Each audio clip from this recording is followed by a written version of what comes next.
Preliminary Crime Scene Survey.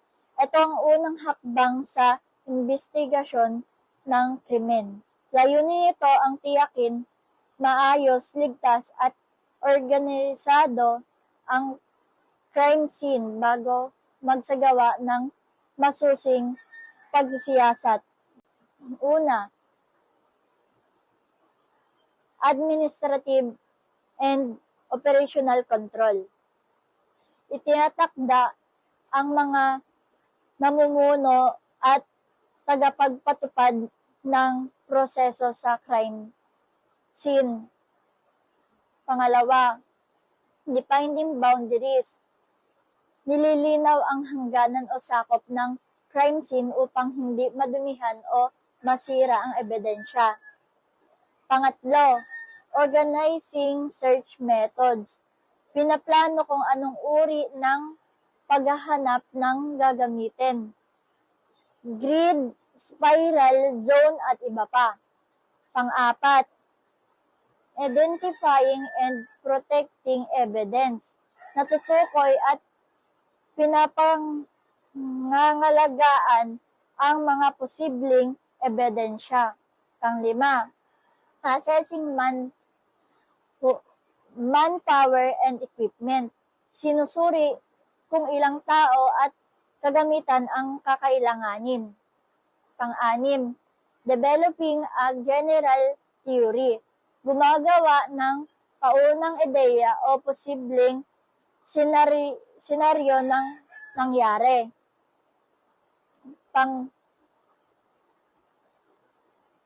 Pang-pito, preparing a narrative description. Gumagawa ng detalyadong paglalarawan sa itsura at kondisyon ng crime scene.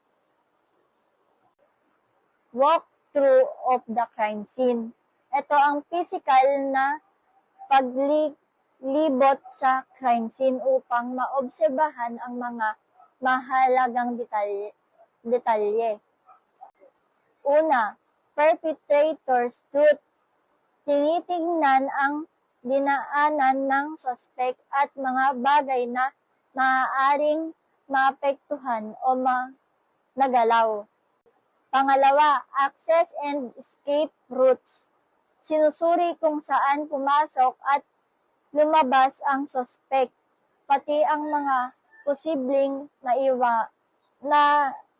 iniwang bakas.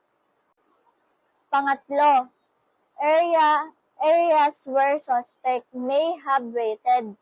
Tinitingnan ang mga lugar kung saan maaaring tumigil o naghintay ang suspect, gaya ng mga basurang iniwan, sigarilyo, pagkain at iba pa.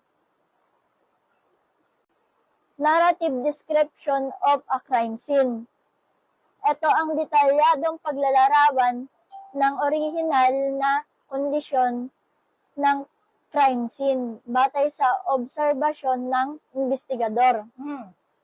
Ginagawa ito sa pagitan ng notes, audio o video recordings.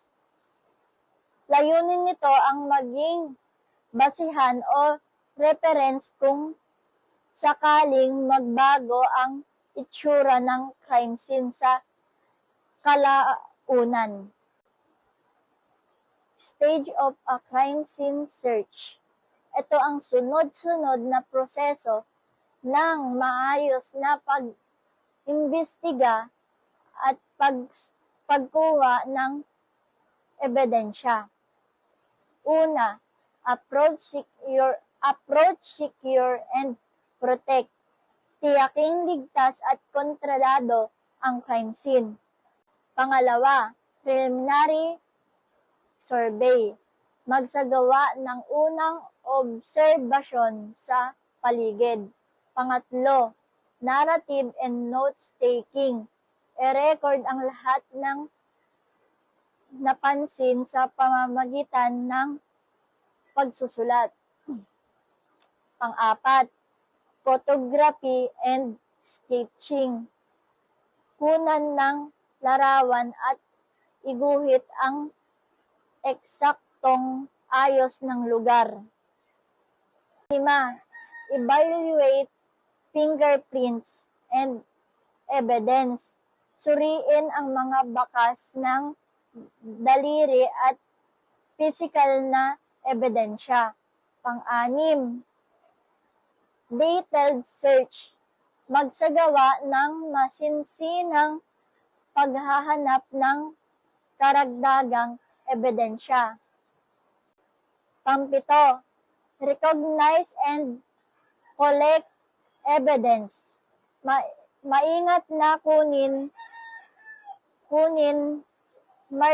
markahan at record ang mga ebidensya. 8.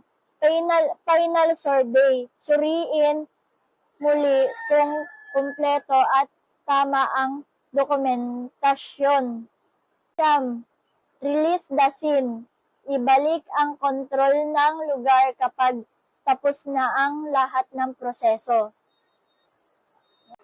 Method of crime scene search. Ito ay mga paraan ng sistematikong paghahanap ng ebidensya sa crime scene upang matiyak na walang mahalagang detalye ang makaligtaan. Una, strip method. Ang searcher ay gumagalaw sa tuwid, magkakatabing linya. Epektibo sa malalapad na lugar tulad ng bukid o kalsada. Pangalawa, double strip grid method. Ginagamit ang dalawang set ng parallel line, pahalang at patayo. Mas kompleto at masinsin ang paghahanap ng ebidensya. Yun ay ginagawa lamang ng head investigador upang matiyak na kompleto at maayos ang lahat ng proseso bago tuluyan isara ang kaso ng crime scene.